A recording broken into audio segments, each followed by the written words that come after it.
Welcome back to the Unsinged podcast, where we unsinge what's really going on in the horse world. Today's episode is all about the ego, and we're going to get in on it today, so buckle up. Or cinch up. Ego shows up in so many ways, from how we train and compete to how we celebrate our wins, and even how we show up for our horses. Because at the end of the day, a ribbon or a title isn't just our success, it's a reflection of our horse choosing to show up and give us their best. Without them, there simply isn't a win. Well said. We'll share some personal stories too, like how Pete earned the reserve championship title in working equitation, and how Rumour, my own horse, has been the reason behind so many of my own business success and opportunities. These aren't just my victories. These aren't just Taya's victories. They're our horse's victories, and that perspective shifts everything. So let's go get into it. The ego, the lessons, the real meaning of partnership. We're ready. But before we get too deep, we are going to acknowledge our sponsors. So we want to acknowledge Saddle Up Magazine. Saddle Up is a grassroots approach to keeping equine communities through British Columbia and Alberta connected. They continue striving for this principle by offering event and club news within each issue to inform readers of what's happening in their area, with the addition of engaging equestrian and horse-related content to read. The magazine is also available for free, so check it out at saddleup.ca. All right, so now that we've gotten that out of the way, what is ego in the horse world? Well, ego is many different facets, but what we mostly know it as is the urge to take personal credit for success. And how does that translate into the horse world? Well, whether you're a coach or a trainer, it can mean that you're taking successes that your students are having and taking them as your own. If you are training horses, seeing where they go is saying, oh, this is all because of me. Other ways is through body work, for example, seeing them start to do better and going, well, that's all my doing, and not really taking into account the other factors, such as the horse itself needing to be involved in the process, and saying that all of those external factors don't matter. It was only me, and that feeds your ego. It's really basically that pressure to be seen as the reason behind performance or success in any facet of your life. So we see it translated in the horse world through kind of those examples. There's often other ways that it can manifest, but ego is basically when you put yourself above everything else. Mm-hmm. So to get a little bit more specific, we kind of want to talk about, what does ego really exactly look like in the horse world? So Britton and I put together our very big brains. Or small brains. Yes. Big brains. Our peas. Yes. Peanuts.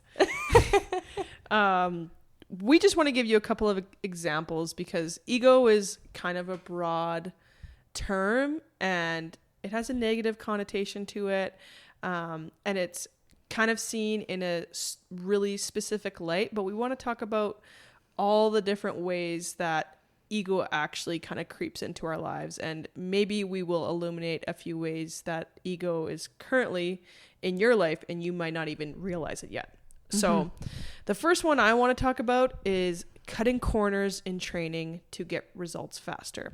So this is kind of like using methods that aren't biomechanically ethical to get results quicker, using fear as a motive in training to get what you want instead of letting the horse learn at the pace it needs to, flooding your horse so that it's okay with things rather than taking the time, just basically cutting through things and not considering the horse's processing ability and just trying to ram and jam things as fast as possible to get results for ourselves. And to get them fast too. Yeah.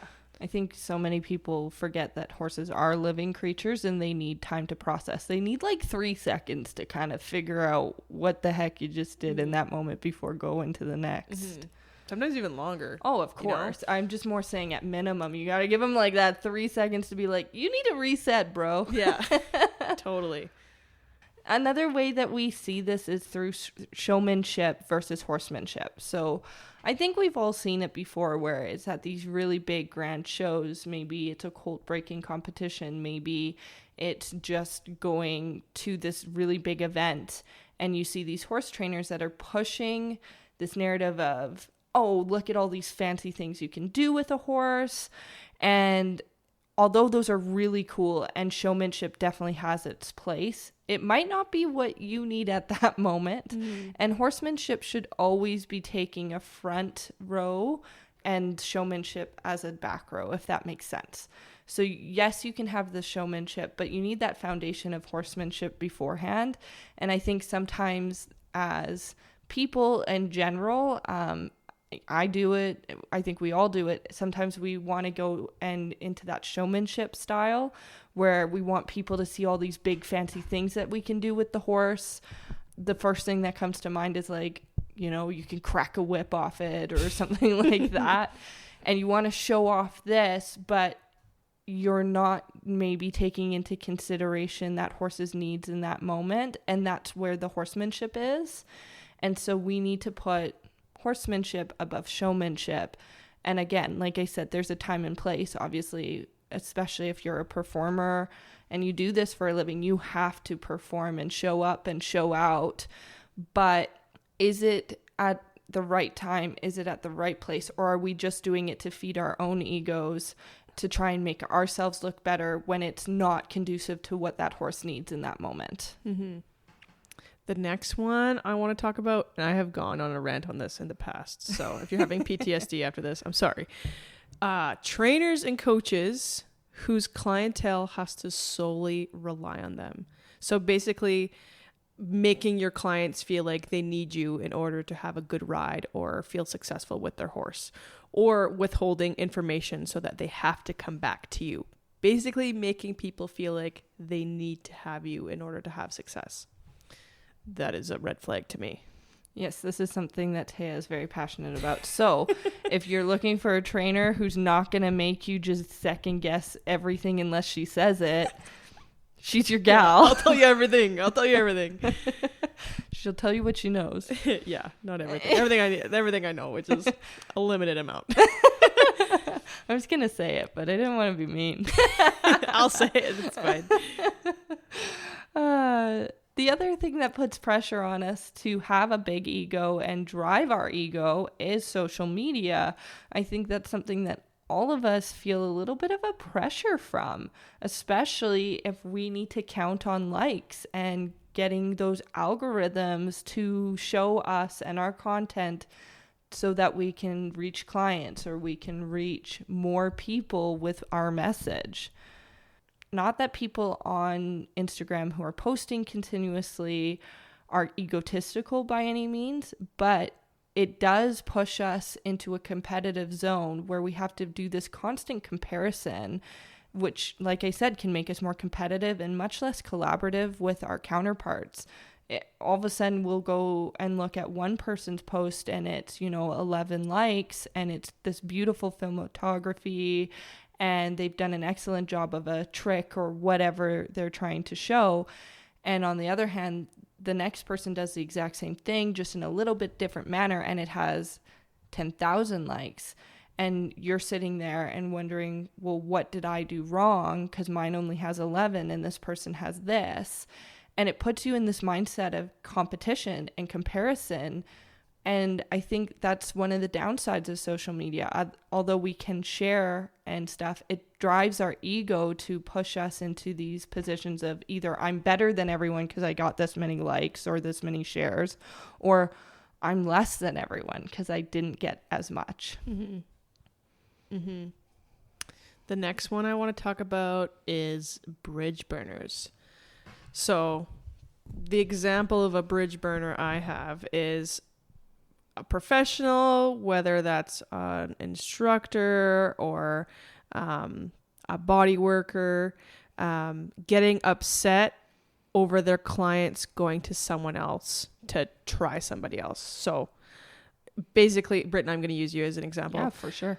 Britton worked on my horse for 3 years, and then I decided that I wanted a different body worker to work on my horse for whatever reason, and then Britton being upset at me for trying somebody else, even though that my desire may have not been because I don't like Britton. It could be solely based on, I want to try somebody else. Everyone has something different to offer. But if Britton went and burned that bridge because she was upset that I went and used somebody else, I think that is someone who is building their business around an ego-based premise, if that makes sense. And I think a really important thing to remember as a professional is if you lead your business with good intentions and gratitude, the right people will find you. And just because a client parts ways with you, it doesn't mean that you aren't good at your job. And it also doesn't mean that that door is completely closed. Someone may decide to part ways with you and really feel a draw towards somebody else, whether that's a different trainer, different body worker, different farrier, but maybe a year down the road, 2 years down the road, 10 years down the road, as if you led yourself professionally and with kindness, they're still going to feel like that door is still open and they're going to still come back to you. They might, yeah. They might come back to you. So, but people who burn bridges, who live and lead by their egos because their feelings were hurt that you decided to go somewhere else, that's somebody who's closing doors for themselves because of how they're leading their business or their life. Yeah. And to be frank and make sure that we are understanding, because we do have equine professionals on here, we're not saying that we say people can just be willy-nilly, and I know that it messes with, your livelihood a little bit if people change, and let's say you're a farrier who's doing these 6 horses for this one person and she switches to somebody else. Of course, that's going to affect your livelihood and it's going to affect your life.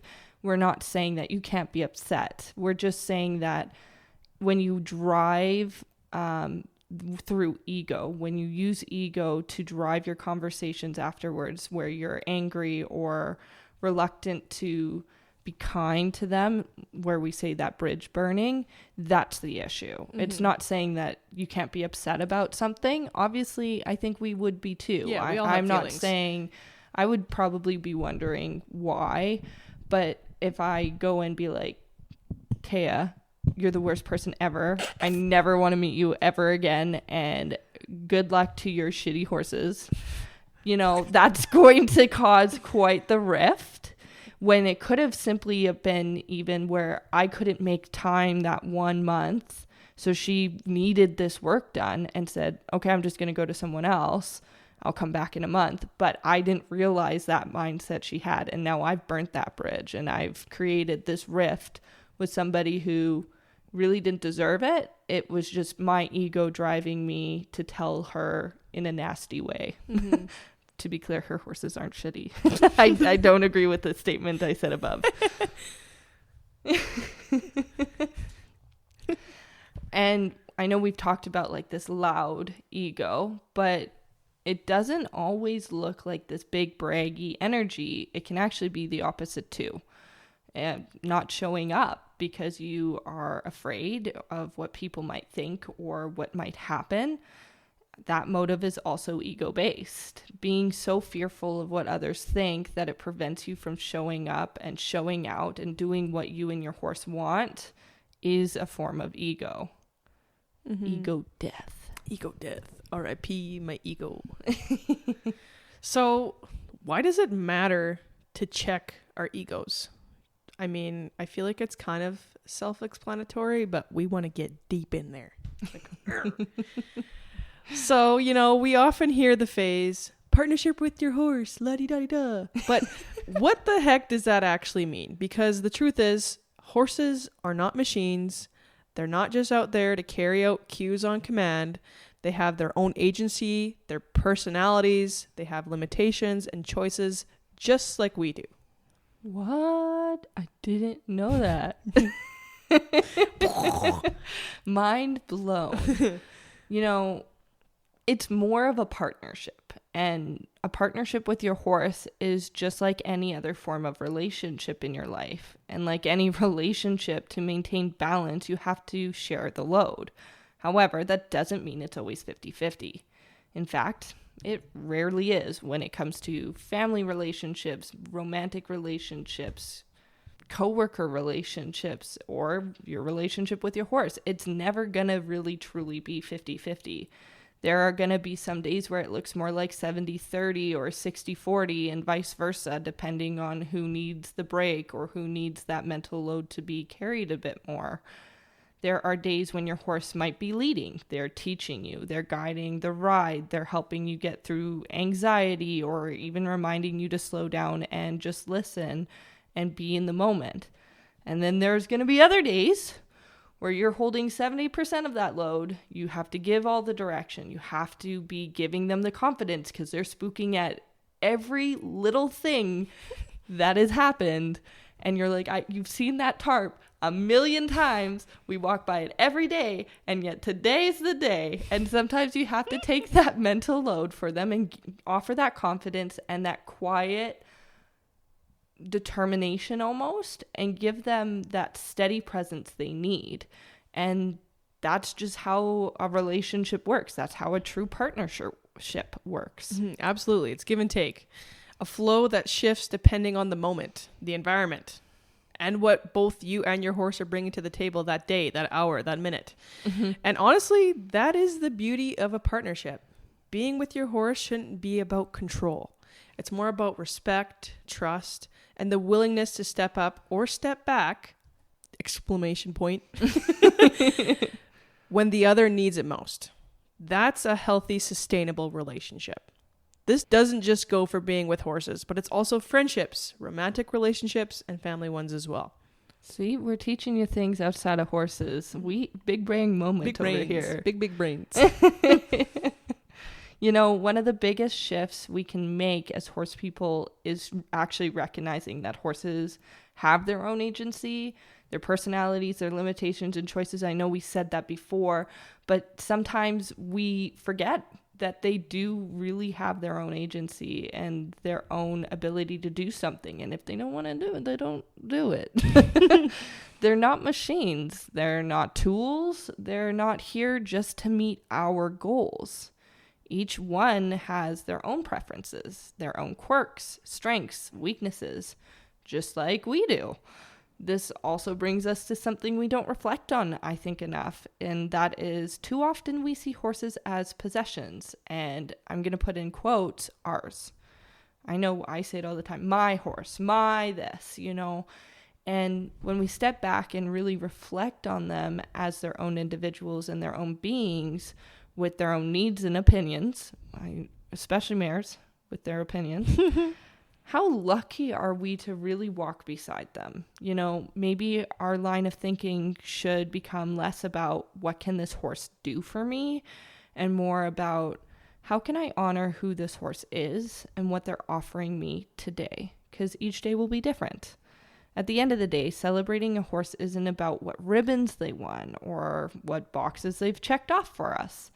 It's about respecting them as partners who choose in their own way to show up for us. Just like any type of friendship we have. We can't expect our best friend or our acquaintance to just be checking off boxes for us. That's not healthy. That's not a good relationship. It's a partnership. So, I mean, we're horse girls, and any opportunity we have to talk about our own horses, we're gonna take it.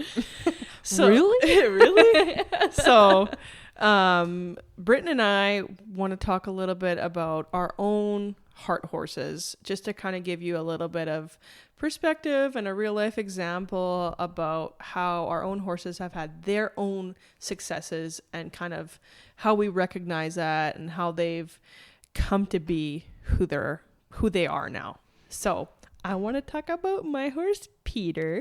Big Pete. If you couldn't tell, and if you don't know me, I love this horse. Like, he is my child, my golden child. He also has an ego on him. Yes, he does have an ego, but it does not matter because he's a horse, and that's who he is. So Britton mentioned a little bit earlier that Pete and I have won a reserve championship in the level 4 in working equitation. Whoop whoop. And yeah, it was like so cool and What a big moment. a huge honor, and I'm so proud of him. And like on paper, one may say that that's his biggest career accomplishment, but to me, that is honestly nowhere near his biggest accomplishment. Do tell us more. I know. I will. Don't worry. This is going to be a 3-hour long podcast about how much I love Pete. Just kidding. Okay, I'm trying not to cry. But if you don't know Pete is like the sassiest Morgan sexy buckskin boy, and he has the biggest personality outside and inside. And a big heart. He's got such a big heart. I've had him for 10 years, and our first couple years we definitely knocked noggins for a little while. He was a little rocky. Yeah, it was a little rocky. We were learning. I was 15 when I bought him, so I don't know what the hell I was doing. And that's fair. But we've come a long ways, and long story short, he's got the biggest heart in the world, and if it wasn't for him, I don't think I would have had the confidence or the belief in myself to start a business, to be on a podcast, to do all of the things that I've done. And he himself has given me so much, and that isn't because of me. That's because of who he is. I solely started my business just using him as my only lesson horse for a long time. And he has shown kindness and benevolence to literally all walks of life who have climbed aboard the Peter boat. He has carried anxious riders, rude riders, unbalanced riders, you name it. I'm sorry, Pete. No, you're good. I feel and I know that I can put literally anybody on him, and it's not because he's like dead to the world and completely bomb-proof. Oh, he is not. I can confirm. He is very spicy and he has a lot of energy, but he has this like really incredible reading. He has this ability to conform to the situation. Totally. You know, if he knows you're an experienced rider, he's gonna maybe push you a little bit more. But if he knows you don't know shit, he'll be like, yeah, we aren't going past this level. Yeah, like there's been so many people who I've put on Pete for the first time, and they're like, he will not go. He will not go. And he like has his standards. He really cares that your seat is engaged in the right spot. He's very picky about that, which is another, I think, really excellent quality. He makes you really use your body correctly. He makes you a good horse person. Yeah. Words are But he also can feel if someone is fearful, and like because of that, he will like refuse to go fast. Even if someone like is carrying a whip or like kicking him, not happening. He will like, he's got his own little governor built in where he's like, no, you're fearful. I'm not going to make you more scared. Yeah, he's the mayor of Peteville. Yeah, he's the mayor of the world, honestly. So he's just got a really great awareness of people, and he stepped up in so many ways too, not just for me, but for many other riders too. For a couple years, obviously I'm very involved with the Calgary Stampede show riders, and there's been a couple situations where last minute we've had a horse who has been unable to perform at the Stampede, the like busiest 10 days of the year in Alberta, and last minute this boy will step up, load in the trailer, and get thrown right into the heat and the flames of the Calgary Stampede with a completely brand new rider. And every time he takes care of that rider, whether they're nervous, whether they're unsure, whether they're really confident, and he shows up and takes care of them with no questions asked. He's also like this happened last year where he needed, or this year, this past Stampede where he needed to come in cold. Yeah. So he had no idea the routine, no idea any of the things. Didn't know any of the horses. No. And he had to show up and show out. Yeah. And he didn't get, like, he got literally his first introduction with this new rider was a show. Yeah. Like there was no options or availability for him to get thrown into like a warm-up pen or anything like that. Like there's no facilities there for him. So he just got absolutely thrown in cold. And I think because he's just a genuine good guy and cares and wants to be good, he just showed up and was like, okay, sure. Well, also just think about how good it is for those young girls. Like, yeah, they've worked how long to be in that position that they can go into the arenas and they can show up for themselves and build confidence and show that to the rest of the people who come to Stampede. And all of a sudden that gets taken away in a brief second because who knows what happens.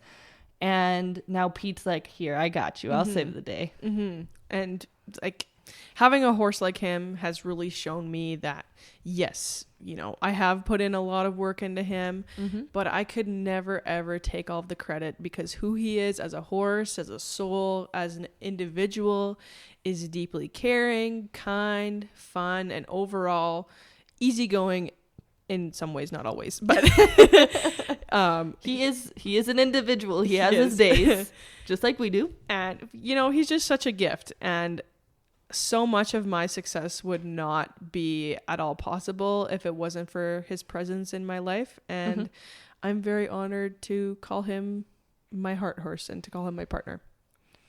Was he the reason you started your business? Yeah, one of the bigger reasons that I actually felt like I kind of knew sort of what I was doing. He gave me a lot of confidence and humbled me also at the same time. He's got a very good way of humbling you, but he gives you a bone when you need it. He's pretty good for that. I think it does go to show though that like if people saw Pete, you know, they go, wow, Taya, look at all the work you've done with him and you've done all this incredible stuff that he can do that. And I think it's important as us looking into that lens of also being like, hey, look at all this shit that Pete did himself. Like, well, and all of the other people too who have been involved. Like Pete he's originally was bred in the States, and you know there was people who meticulously chose a stallion and chose a mare, and Pete came out and baby Jesus was born. And then the woman who my family bought him from, she is kind of in the Red Deer area, and so she bought him as a weanling and took him all the way up here and rode him for the first 6 years of his life. And the foundation that she put on him, like that is crucial to his entire outlook on people in life. And I'm still so grateful for all that she did and all that the people who raised him as a foal did. And, you know, they still keep in contact with me, and it just goes to show that when you put so much love into something or somebody, that it does pay off years and years and years after. Okay, enough about Pete. Let's talk about Rumour. Okay, Rumour, I would say, is also a heart horse for me. He is actually probably one of the biggest reasons why I started my business too.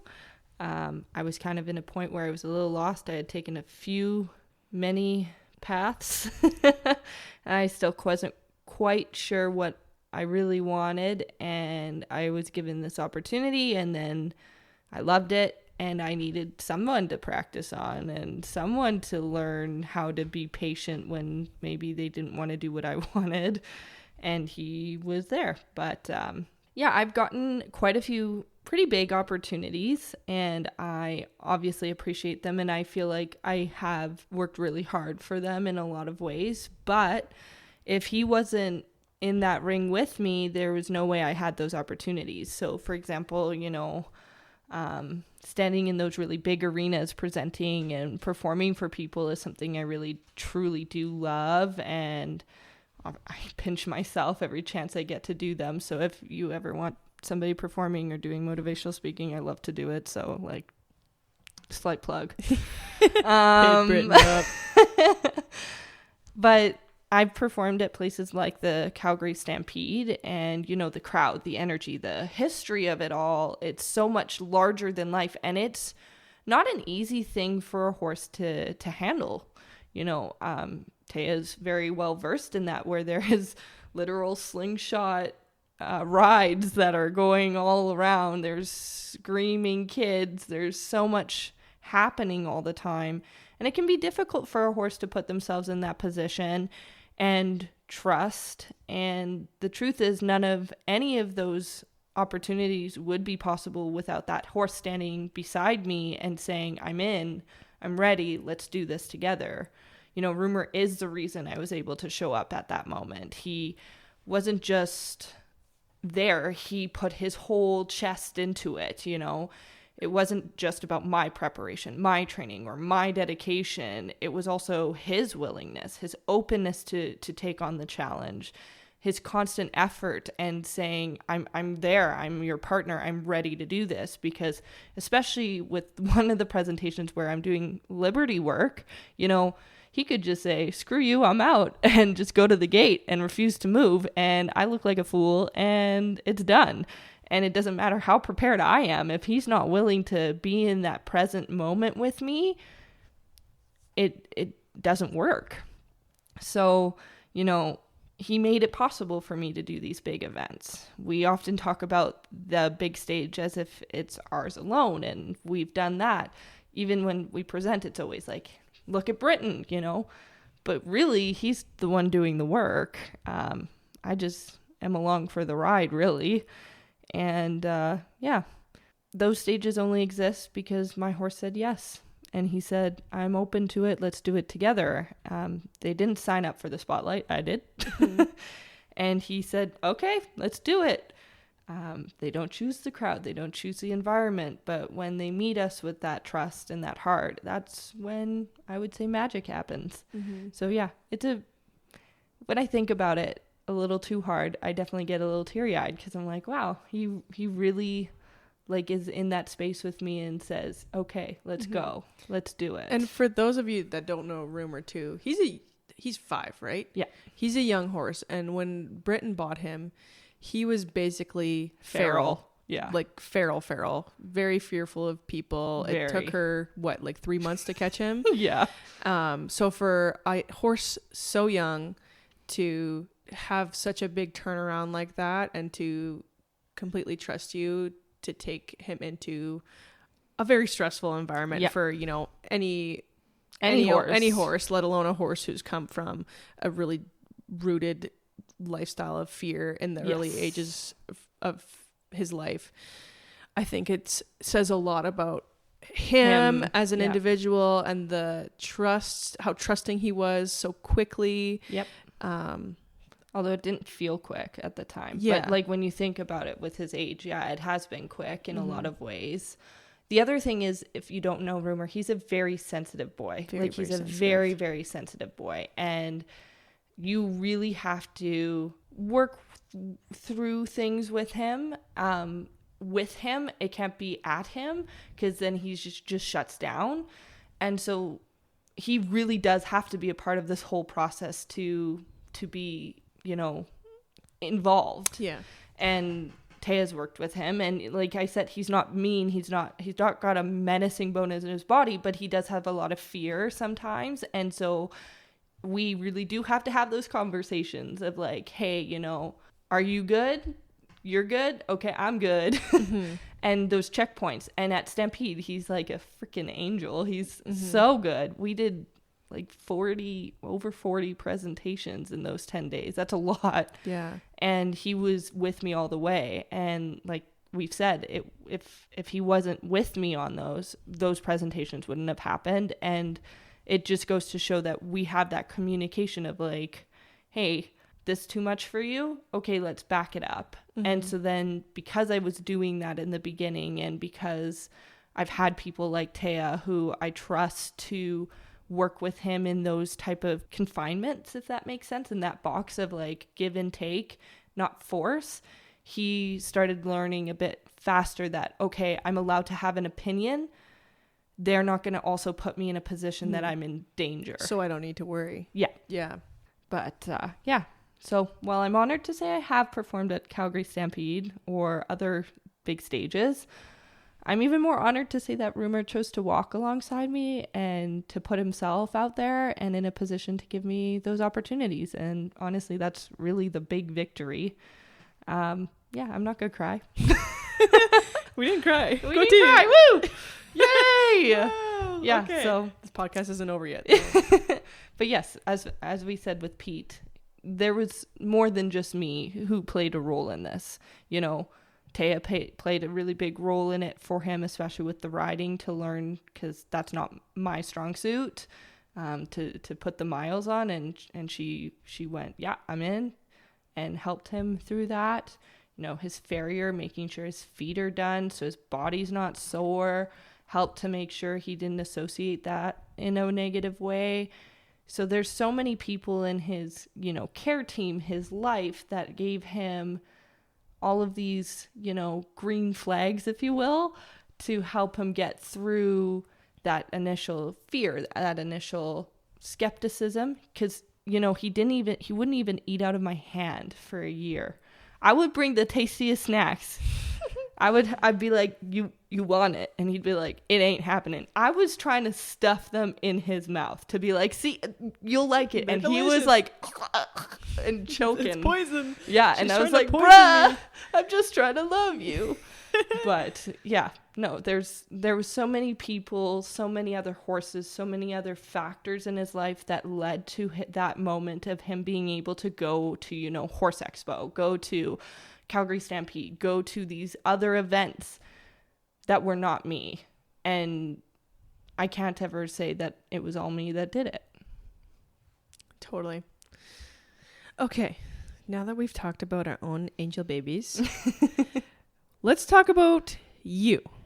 So we want to talk about a couple little things that don't get enough credit, and maybe now that we've brought them to light, you will start to give them credit. So things like softening to pressure, staying grounded in chaos, focusing on a tough day when there's lots of distractions, rewarding small changes or seeing small changes, consistency, trying to please, and all of these apply to both the horse and in you.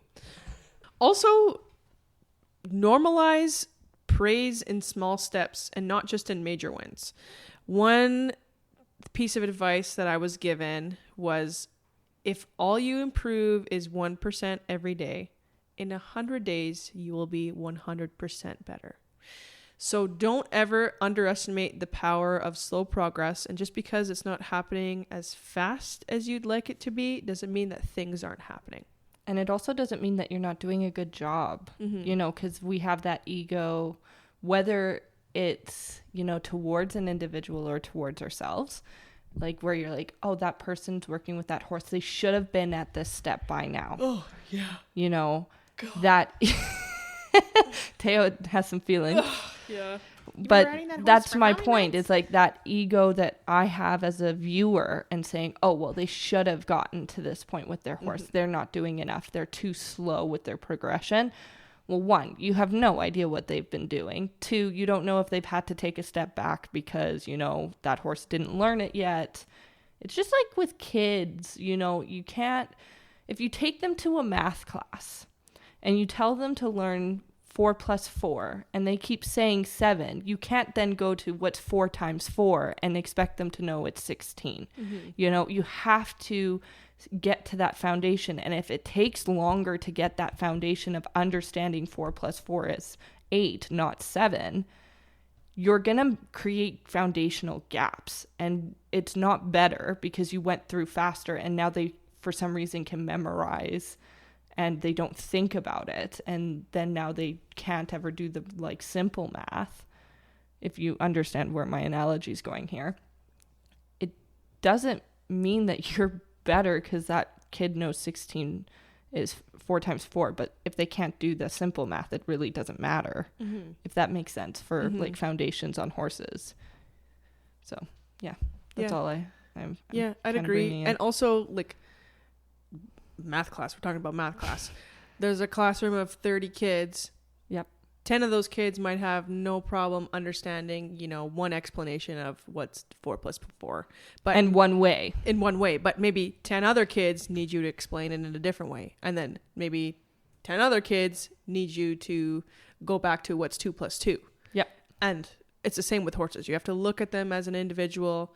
And even though the success or the rate of progress might be slower or different in comparison, that there should be no comparison because each of them is an individual and they're not a statistic. Yeah, they're not a statistic. And their progress is, you should be only comparing them against themselves. Exactly. Were they a little bit better than yesterday? Yes. Awesome. Cool. Yeah. Were they better than the colt that you worked on last hour, who maybe had a whole bunch of other things done to it before that it came to you? But don't compare them, right? Like that 1% solely based on what that horse is doing. Or I trained my horse doing this and they're using a different method. That's again your ego saying that, oh, mine's better. Mm-hmm. It doesn't necessarily mean that. Mm-hmm. It doesn't. Yep, so. There's a million ways to skin a cat. Don't skin cats. Yeah, but anyways, long story short, don't underestimate the power of slow progress. Yeah. It's a big one. Something we often don't consider is the emotional weight of just showing up to do the damn thing. It's almost this invisible pressure that lingers, whether it's in the practice arena, in the barn, or even scrolling through social media, watching what others can do. But here's the kicker. It's going to be crazy. Are we ready? Okay. No, not ready. What is that pressure?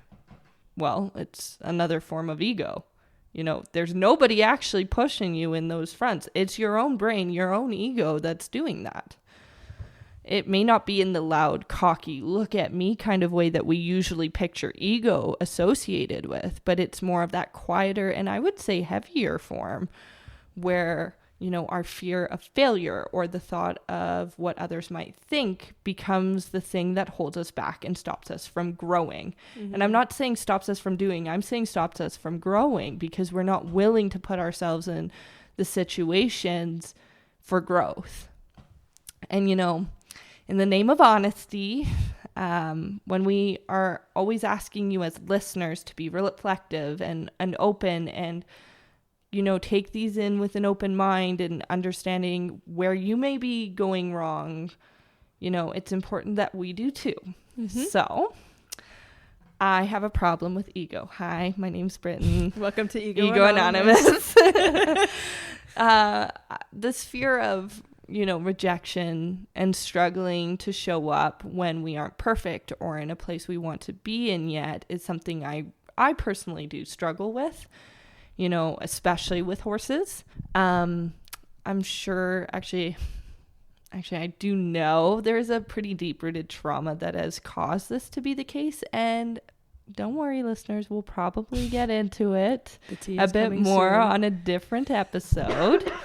But I don't want to railroad this right now. But I just wanted to show that, neither Taya or I are on this high horse thinking we don't have things to work on, or we're trying to give you advice on things that maybe we don't have our own shit figured out on. We're trying our best too, and we're learning from our own mistakes and growing from our own, sore spots. Mm-hmm. So I've been running the Hot Mess Express since 1999.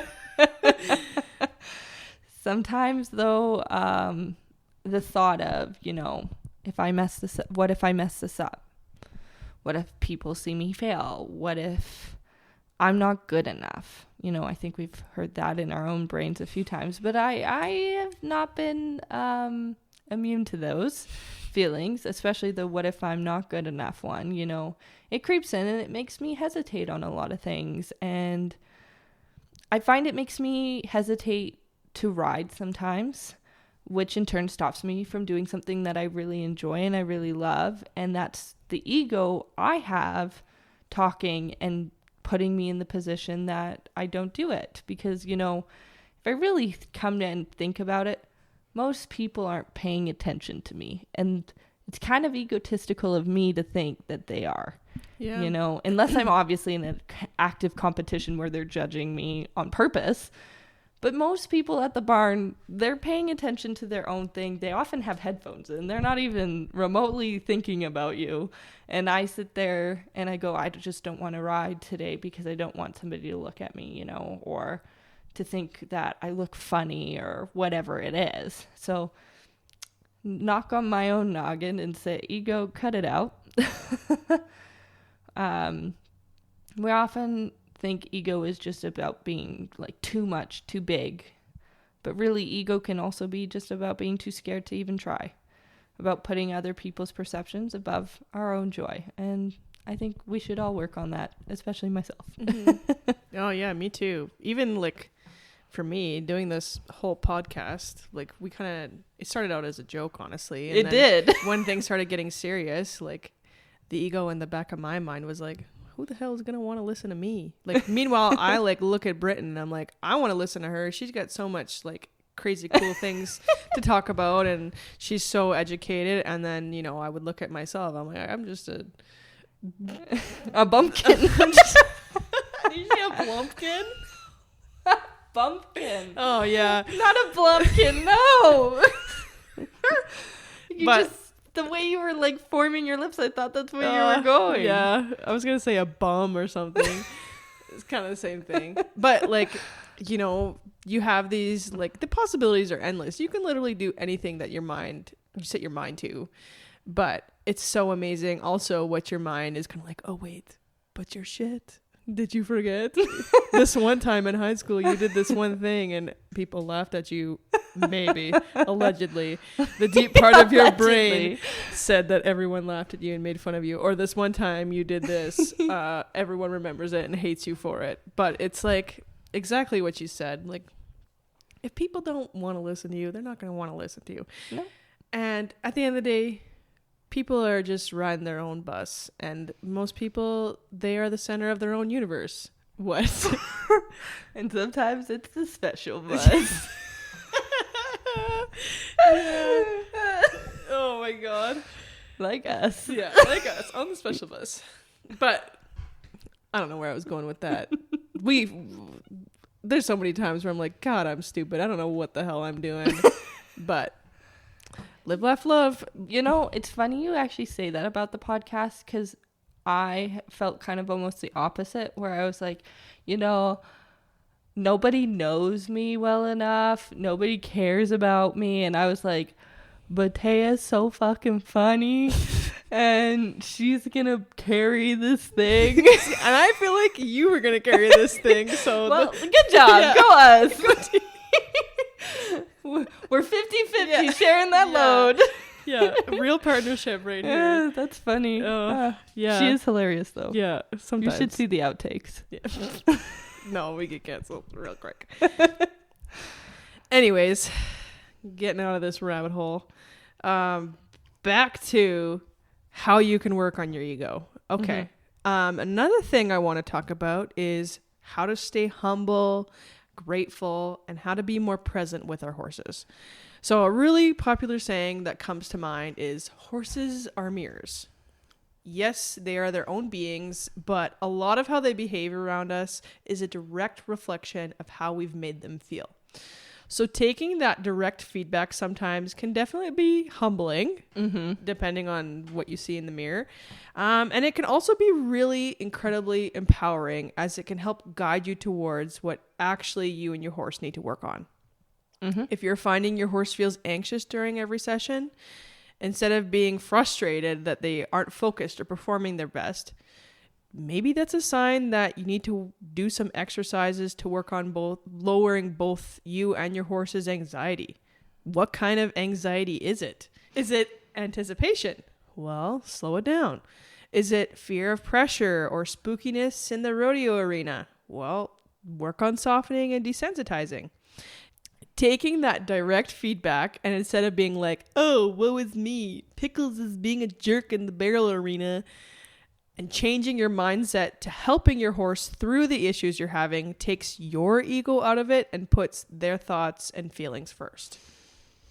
So, shifting the mindset from me to we is a great way of kind of taking our ego out of it a little bit. It's easier in the horse world to get caught up in the me, my ride, my placing, my goals, my growth. And don't get me wrong, those things do matter. We put so much effort, time, and heart into what we do, but the reality is none of this is possible without our horses. When I look back at the moments I'm really proudest of with my horses, it's clear that those things didn't happen because of me alone.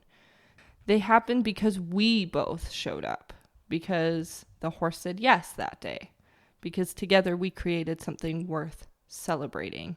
And as I'm saying this, I'm just like going through almost like a slideshow in my own brain of all the incredible horses that I've worked with. And what song's playing on the slideshow? Real quick. Sail away, sail away. Actually, no, it wasn't, but it should have been that one. It was like, for $1 a day in Africa, this kid, like that's sad. Anyways, shifting from that me to we changes the entire perspective you're going to have with your horse. Suddenly, a good ride isn't just about, oh, I've done this. It's ours. A calm, willing try isn't just my success. It's a reflection now of that trust and the work and the relationship we've built together.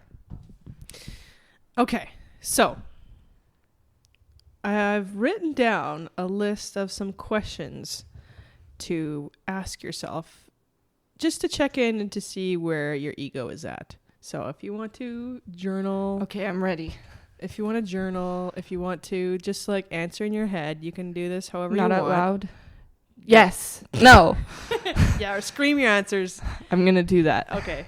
So, yes, a couple questions just to kind of give you some guidance of where your ego is at and to hopefully offer a little bit of perspective. Perception Or perspective. Perspective. There we go. Okay, so question 1 is, am I leading or am I telling? Depends. Am I listening or am I assuming? Assuming. Always. Assuming I'm going to have a kick-ass day. How do I reward effort versus outcome? Do I let my horse know that I recognize and appreciate their effort, even if it's not exactly what I want? Question mark?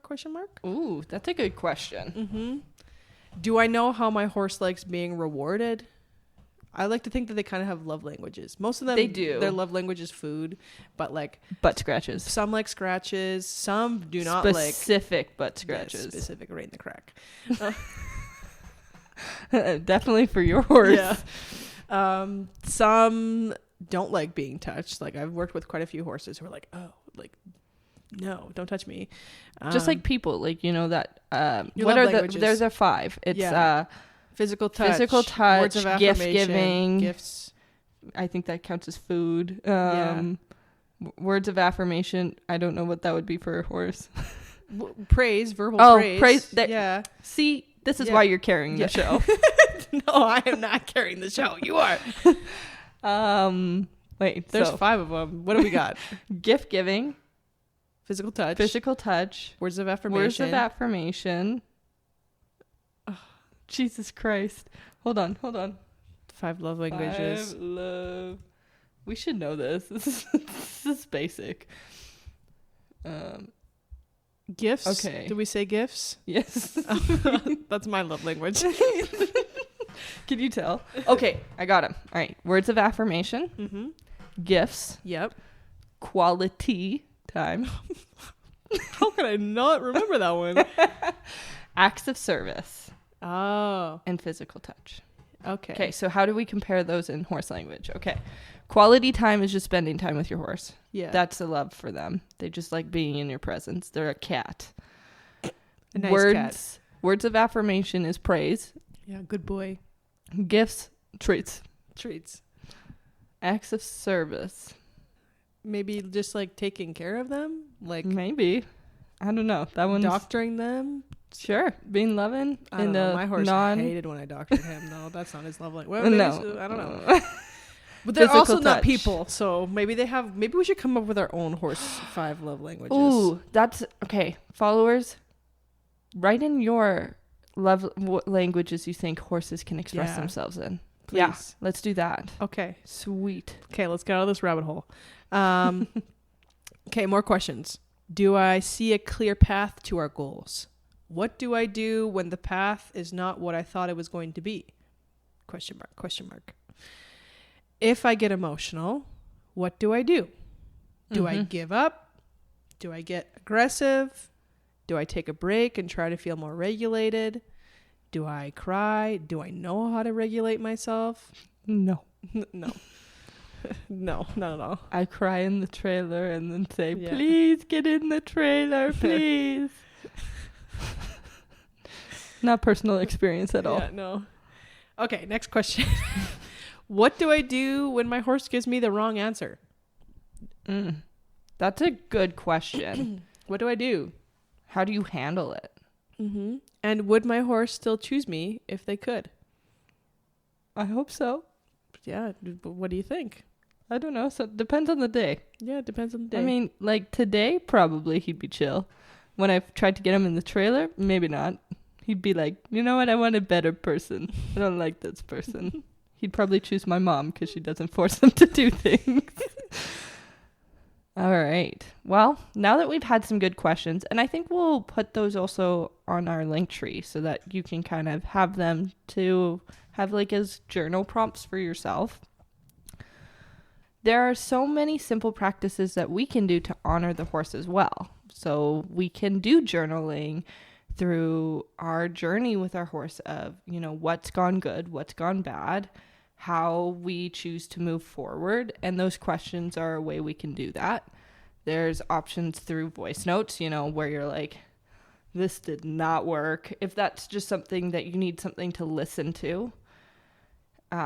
The other way that I find can really help both horse and rider, and I recommend it a lot, is doing like no expectation rides where you're frustrated. Maybe they won't go on the right lead every time and you're just so done with it because you're just asking that and they keep getting confused maybe of what you're asking from them and it's getting blurry and muddy for both of you.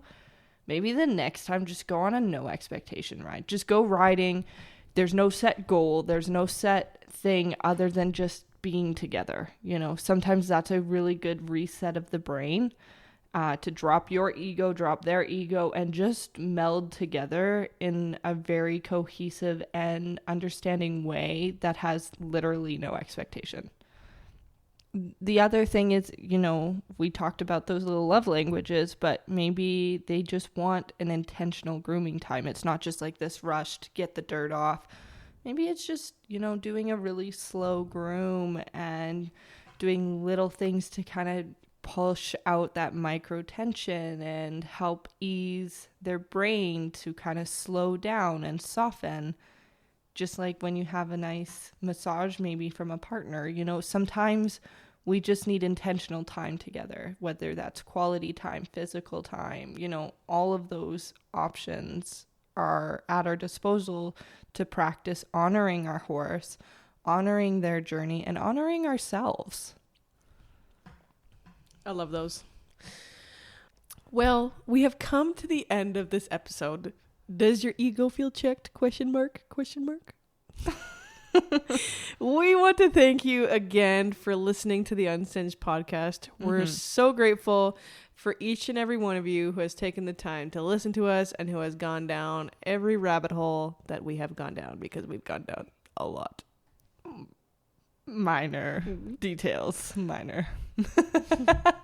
And who have like commented, reached out to us, liked, shared our stuff. You know, we really, really do appreciate it. You don't even really understand how much we do. So thank you. Thank you again also to our sponsors. One of them which is Saddle Up Magazine. We are grateful for their support. If you are looking to keep connected with the vibrant equine community in Alberta and BC, or to learn more about horses, Saddle Up is the magazine for you. And again, it is a free resource, so please do check them out. If you love what we're doing and want to support Unsinged, we're open to sponsors and advertisers who vibe with our vision. Whether you're a small business, a big brand, or somewhere in between, we'd love to chat. Just shoot us a message on Instagram or email us at unsinged.podcast@gmail.com. And speaking of social media, if you've had something in today's episode that really resonates with you and you would like to share, please feel free to tag us, DM us at unsinged.pod on Instagram, or send us a submission in the link in our bio, in our link tree. You know, we really do love to engage with you guys, so please engage back. Yes, we love you. And also, before we say bye, we recently found out that we have over 350,000 listeners, which is wild to us. Yeah, That's it was crazy. a little bit of a shock. Yeah. So we honestly cannot thank you enough for taking the time to listen to us. And as always, thank you so much for tuning in today and for listening to the Unsinged podcast. We love and appreciate you all. Yeah, we really do. And, you know, for all 350,000 of you, sorry. No, again, we love you. So thank you so much. Thank you. Bye.